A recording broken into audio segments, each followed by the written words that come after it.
Hello students, welcome to I exam B. मेरा नाम अंशुल मलिक है और मैंने अपना career as assistant section officer start किया था in central secretariat services. And today I will be discussing about the preparation strategy of reasoning for your upcoming SSC CHSL exam 2021। और मैं आप सभी से रिक्वेस्ट करूंगा कि इस वीडियो को एंड तक देखिए, क्योंकि आपके मन में रीजनिंग से रिलेटेड जितने भी डाउट हैं आज वो क्लियर हो जाएंगे। आज की इस वीडियो में हम वो 4 बातें डिस्कस करेंगे जो रीजनिंग पॉइंट ऑफ व्यू से बहुत इंपॉर्टेंट है और आपको अपनी एग्जाम की तैयारी करने से पहले ये बातें पता होनी चाहिए। So today we will be discussing about exam pattern. हम सिलेबस और marks distribution of each topic को भी डिस्कस करेंगे अपनी वीडियो में। उसके बाद हम प्रीवियस ईयर कट ऑफ को एनालाइज करेंगे और मैं आपको बताऊंगा कि किस तरीके से आपको रीजनिंग में कितना स्कोर करने की जरूरत है ताकि आप कट ऑफ को इजीली क्लियर कर पाए। और मैं आपको एक प्रायोरिटी सेट ऑर्डर भी दूंगा स्टूडेंट्स कि आपको कौन सा टॉपिक किस प्रायोरिटी के आधार पर पहले तैयार करना है और कौन सा टॉपिक बाद में। मैंने अपनी पिछली वीडियो में भी स्टूडेंट्स आपसे टीयर 1 का एग्जाम पैटर्न डिस्कस किया था। गौर करने वाली बात इसमें यह है दोस्तों, चाहे वो आपका इंग्लिश लैंग्वेज हो, चाहे क्वांटिटेटिव एप्टीट्यूड हो, चाहे आपका रीजनिंग सेक्शन हो या फिर जनरल अवेयरनेस हो, सभी में से 25 क्वेश्चन फ्रॉम ईच सेक्शन आपसे पूछे जाते हैं विच कैरीज 50 मार्क्स। तो हर एक सेक्शन अपने आप में ही इक्वली इंपॉर्टेंट है। पर जहां तक मैं रीजनिंग की बात करूंगा स्टूडेंट, तो रीजनिंग एक ऐसा सेक्शन है जहां से बहुत ही इजी सवाल आप लोगों से पूछे जाते हैं। और अगर मैं टॉपिक्स की बात करूं तो टॉपिक्स भी दोस्तों लिमिटेड ही है। तो रीजनिंग ही एक लौता ऐसा सेक्शन है जिसकी वजह से आप अपने ओवरऑल कट ऑफ में इजाफा ला सकते हैं। तैयारी करने से पहले स्टूडेंट्स आपको पूरा आइडिया होना चाहिए कि किस टॉपिक्स में से कितने क्वेश्चन पूछे जाते हैं। अगर हम एनालॉजी, क्लासिफिकेशन या फिर कोडिंग डिकोडिंग की बात करें तो इनमें से हर साल 2 से 3 क्वेश्चन पूछे जाते हैं। तो अपने आप में ही आपको एक आइडिया मिल गया कि भाई इन 3 टॉपिक्स को तो आपको अच्छे से तैयार करना है, बिकॉज इन 3 टॉपिक्स को अगर आप अच्छे से तैयार कर लेंगे तो आपके 16 से 18 मार्क्स तो आ ही जाएंगे। उसके बाद अगर मैं इंपॉर्टेंट टॉपिक्स की बात करूं तो वो आपका वर्ड्स अकॉर्डिंग टू डिक्शनरी हो गया। उसके बाद सीरीज, वर्ड फॉर्मेशन, जहां पर आपसे वर्ड्स कैन बी फॉर्म्ड और कैन नॉट बी फॉर्म्ड जैसे सवाल पूछ लिए जाते हैं। मिसिंग नंबर की बात करूं तो मैट्रिक्स फॉर्म में से एक सवाल आना बिल्कुल निश्चित है और डिस्टेंस एंड डायरेक्शन में से भी एक सवाल आना निश्चित है। दोस्तों अगर मैं नॉन वर्बल रीजनिंग की बात करूं तो नॉन वर्बल रीजनिंग के कुछ ऐसे टॉपिक्स हैं जो कि बहुत इजी होते हैं और हम उन्हें देख के ही हल कर सकते हैं। जैसे अगर आप वेन डायग्राम की बात करो या फिर फिगर कंप्लीशन की बात करो, embedded figures, paper cutting folding और मिरर इमेज, तो ये सारे फिगर रिलेटेड क्वेश्चन है जहां से आपको एक एक क्वेश्चन पूछा जाएगा विच कैरीज 2 मार्क्स ईच। तो आप यहां से 10 में से 10 नंबर इजीली सिक्योर कर सकते हो और अपने मार्क्स को बढ़ा सकते हो। उसके बाद अगर आप मैथमेटिकल ऑपरेशन और ब्लड रिलेशन, कैलेंडर या फिर रैंकिंग ऑर्डर्स को भी पक्का कर लेते हो तो यहां से भी 3 सवाल आना बिल्कुल निश्चित है। स्टूडेंट्स आप सभी को मालूम है कि अच्छी जॉब सिक्योर करने के लिए आपको टीयर 1 में अच्छा स्कोर लाना ही पड़ेगा। और अगर आप ऐसा करना चाहते हैं तो आपको कम से कम 160 नंबर तो लेके ही आने पड़ेंगे आउट ऑफ 200। तो इस बात का बिल्कुल आपको ध्यान रखना है कि किस तरीके से आपका जो ओवरऑल स्कोर है वो 160 से ऊपर हो। और रीजनिंग ही एक ऐसा लौता सेक्शन है जो इस काम को साकार कर सकता है, क्योंकि it's very easy to score 50 out of 50 in your reasoning section.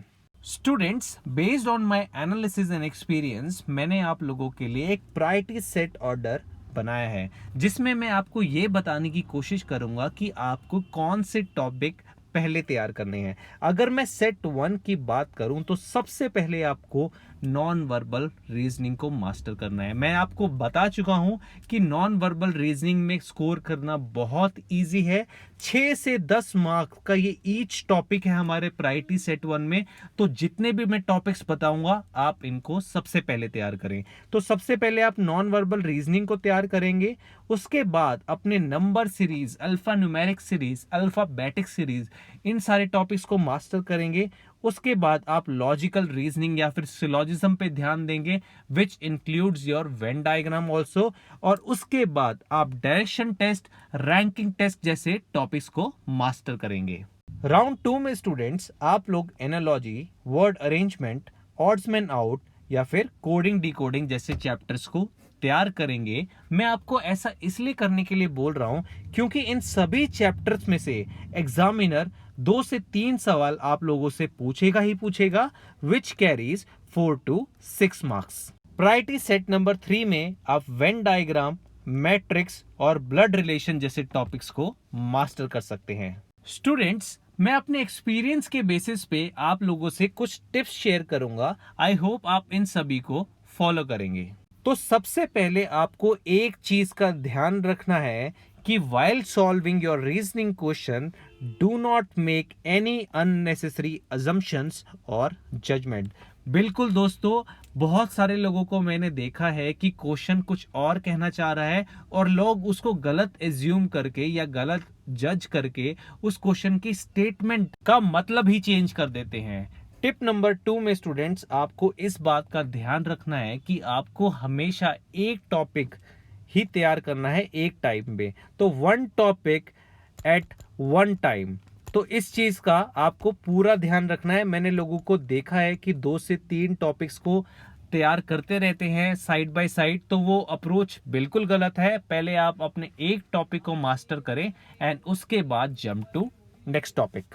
Students, सबसे इंपॉर्टेंट टिप मैं आपको ये देना चाहूंगा कि आपको रॉन्ग गेसिंग में बिल्कुल भी इन्वॉल्व नहीं होना है। मैंने बहुत सारे लोगों को देखा है कि सारा पेपर अटेम्प्ट करने के चक्कर में वो गेस वर्क करना शुरू कर देते हैं। अगर आपसे कोई क्वेश्चन सॉल्व नहीं हो रहा है तो सबसे पहले उसको एलिमिनेट करके देखो with the help of your options. और फिर भी अगर आपको कोई प्रॉब्लम है तो आप उसे आसानी से छोड़कर आगे बढ़ सकते हो, क्योंकि आप लोगों को पता है कि अगर आपको 160 मार्क्स या फिर उससे ऊपर का मार्क्स लाना है तो आपको 80 to 85 क्वेश्चन के बीच में ही अटेम्प्ट करना है। तो आप कुछ क्वेश्चन छोड़ भी सकते हैं पर आपको गेस वर्क बिल्कुल भी नहीं करना है। Tip number 5 is students, always remember the sequence of alphabets. आप सभी को पता है कि there are 26 alphabets in the English alphabetical series और बहुत सारे टॉपिक, चाहे वो हमारा कोडिंग डिकोडिंग हो, ऑड्समैन आउट हो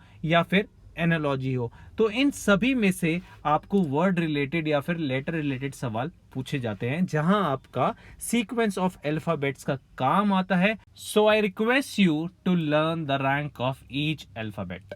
series is the most important topic अगर मैं SSC CHSL रीजनिंग सेक्शन की बात करूं। इस टॉपिक्स में से स्टूडेंट 2 से 3 क्वेश्चन आपसे पूछ लिए जाते हैं जो कि डिफिकल्ट लेवल के होते हैं। तो मेरी आप सभी से रिक्वेस्ट है कि जितने भी हो सकते हैं उस सवालों को प्रैक्टिस करो। प्रीवियस ईयर पेपर में से सारे सवाल प्रैक्टिस कर डालो ताकि आपकी सीरीज की कॉन्सेप्ट भी क्लियर हो जाए।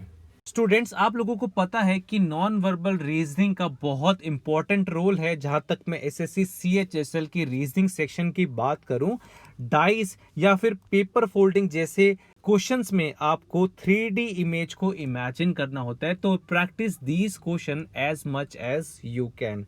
इसी के साथ साथ स्टूडेंट्स आपको स्पीड और एक्यूरेसी पर भी फोकस करना है। सबसे पहले आप अपने टॉपिक को तैयार करें और उसके बाद मॉक टेस्ट की हेल्प से स्पीड और एक्यूरेसी को बढ़ाएं ताकि आप रीजनिंग सेक्शन में 40 to 45 मार्क्स को इजीली स्कोर कर पाएं।